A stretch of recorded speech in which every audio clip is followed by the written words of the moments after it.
नमस्कार साथियों, मैं नेहा शर्मा कुंजल क्लासेज में आपका हार्दिक स्वागत और हार्दिक अभिनंदन करती हूँ। आज ये महात्मा गांधी की तीसरी क्लास है, क्योंकि कम से कम 3, 4 या 5 क्लास आएगी इसमें, क्योंकि ये लंबा है और मैं जो पढ़ा रही हूँ आपको बिल्कुल पूरा पढ़ा रही हूँ, बीच में छोड़ कर नहीं पढ़ा रही हूँ, क्योंकि मैं आधा अधूरा ज्ञान नहीं देती हूँ। दूंगी तो पूरा दूंगी, वरना नहीं दूंगी। इसलिए मैंने जो दिया है वो पूरा कंप्लीट दिया है। ये नहीं कि महात्मा गांधी के बारे में मैं पढ़ा रही हूँ और बीच बीच में छोड़ छोड़ के मैं आपको बताऊँ, ये मेरी नीति में नहीं है। मैं आपको बताऊँगी, पूरा बताऊँगी, क्योंकि ये इम्पोर्टेंट फैक्ट है। और मैं कहीं छोड़ देती, लेकिन इसको नहीं छोड़ सकती, क्योंकि ये वेरी मोस्ट इम्पोर्टेंट है। इसलिए अब हम बिना किसी देर करे हुए महात्मा गांधी जी के बारे में आज असहयोग आंदोलन के बारे में पढ़ेंगे। महात्मा गांधी के 3 आंदोलन थे, जो तीनों बड़े आंदोलन थे। उनमें ये पहला आंदोलन था, एक मतलब कि बहुत बड़ा आंदोलन था। तो ये असहयोग आंदोलन आपके 1 अगस्त 1920 को शुरू हुआ था। ये इसका प्रारंभ तो 1921 में हुआ था, लेकिन 1920 के नागपुर अधिवेशन में इस आंदोलन की पुष्टि की गई थी। क्या की गई थी? पुष्टि की गई थी। महात्मा गांधी को डिक्टेटर घोषित किया गया था और सभी अधिकार महात्मा गांधी को सौंप दिए गए थे। और यह आंदोलन क्यों हुआ था? असहयोग आंदोलन हुआ था। एक तो रोलेट एक्ट, एक आपका जलियांवाला बाग हत्याकांड और एक आपका खिलाफत आंदोलन के कारण ये आंदोलन हुआ था। 1921 का विजयवाड़ा अधिवेशन हुआ था आंध्र प्रदेश में।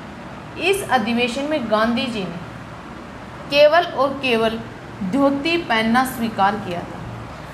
1921 के विजयवाड़ा अधिवेशन में गांधी जी ने धोती पहनना स्वीकार किया था, और जब तक वो भगवान को प्यारे हुए थे तब तक अपने तन पर एक धोती ही रखते थे।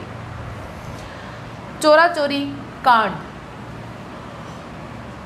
ये आपके 5 फरवरी 1922 को हुआ था। 5 फरवरी 1922 को जो असहयोग आंदोलनकारी थे, वो यूपी के एक देवरिया स्थान था, देवरिया जिला था, उसमें पुलिस थाने को आग लगा दी थी। क्रांतिकारियों ने यूपी के देवरिया जिले में पुलिस थाने को आग लगा दी थी, इसलिए आक्रोश ज़्यादा फैल गया था। तो फिर 6 फरवरी 1922 को क्या हुआ कि गांधी जी को आंदोलन को स्थगित किया, यानी स्थगित करना पड़ा आंदोलन को, क्योंकि थाने में आग लग गई थी, लगा दिया था क्रांतिकारियों ने। तो 6 फरवरी को आंदोलन को स्थगित करना पड़ा। फिर 12 फरवरी 1922 को कांग्रेस की बारदोली बैठक गुजरात में आंदोलन को पूरी तरह बंद कर दिया गया। यानी 12 फरवरी 1922 को बारदोली गुजरात बैठक में आंदोलन को पूरी तरह बंद कर दिया गया था। 6 फरवरी को तो स्थगित किया गया था, 12 फरवरी को बंद कर दिया गया था। असहयोग आंदोलन गांधी जी का पहला अखिल भारतीय स्तर का जन आंदोलन था। अखिल भारतीय स्तर का जन आंदोलन था। इसी आंदोलन के समय गांधी जी ने केसर-ए-हिंद की उपाधि लौटाई थी। कौन सी उपाधि लौटाई थी? केसर-ए-हिंद की उपाधि लौटाई थी। केसर-ए-हिंद की उपाधि अंग्रेजों द्वारा प्रथम विश्व युद्ध में सहयोग देने के कारण इन्हें दी गई थी, लेकिन असहयोग आंदोलन के दौरान ये उपाधि वापस अंग्रेजों को लौटा दी गई थी। अब देखो असहयोग आंदोलन की मांगे क्या क्या थी।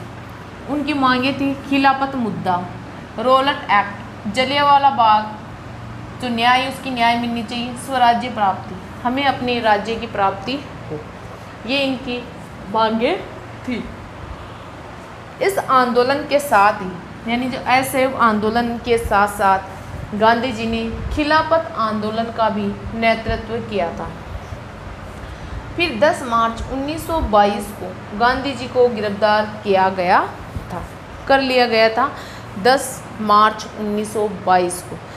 तो आपका असहयोग आंदोलन, इसको अच्छे से देख लेना, क्लियर कर लेना, क्लियर नहीं कंठस्थ कर लेना। ठीक है। अब क्या हुआ कि 10 मार्च 1922 को गांधी जी को गिरफ्तार कर लिया गया था और न्यायाधीश ब्रूमफील्ड ने उन्हें 6 साल की सज़ा सुनाकर पूना की यरवदा जेल में भेज दिया गया था। ब्रूमफील्ड ने 6 साल की सज़ा सुनाकर उन्हें पूना की यरवदा जेल में भेज दिया गया था, लेकिन उनका खराब स्वास्थ्य चल रहा था। इस कारण खराब स्वास्थ्य के चलने के कारण इन्हें 2 साल बाद यानी 5 फरवरी 1924 को उन्हें रिहा कर दिया गया, यानी छोड़ दिया गया था।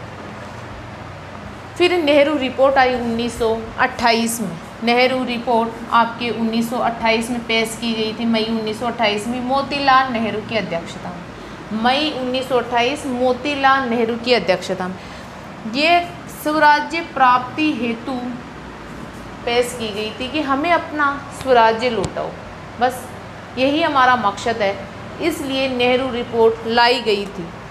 अब 1928 के कांग्रेस के कलकत्ता अधिवेशन में नेहरू रिपोर्ट को स्वीकृति मिली। इससे भारतीय संविधान की रूपरेखा प्रस्तुत की गई, यानी 1900 कांग्रेस का जो अधिवेशन हुआ था, कलकत्ता अधिवेशन 1928, इस अधिवेशन में नेहरू रिपोर्ट को स्वीकृति मिल गई थी कि आप अपनी रिपोर्ट पेश कर सकते हो। और इसमें भारतीय संविधान की रूपरेखा प्रस्तुत की गई थी कि अगर ये भारत का एक संविधान होगा तो वह संविधान कैसा होगा, इस बारे में नेहरू रिपोर्ट में चर्चा की गई थी। फिर 8 नवंबर 1927 को भारतीय विधिक आयोग नियुक्त किया गया था। भारतीय विधिक आयोग नियुक्त किया गया था। उसकी खास बात क्या थी कि इसका अध्यक्षता साइमन सहित सभी सदस्य अंग्रेज थे। इसमें 7 सदस्य थे और 7 के 7 सदस्य अंग्रेज थे। इस कारण इस विधिक आयोग का भारत में जोर शोर से विरोध हुआ तो सैंडर्स ने लाठी चार्ज की और लाठी चार्ज के मुठभेड़ में हमारे लोकप्रिय नेता लाला लाजपत राय को सिर में चोट लगी और उनकी मौत हो गई थी।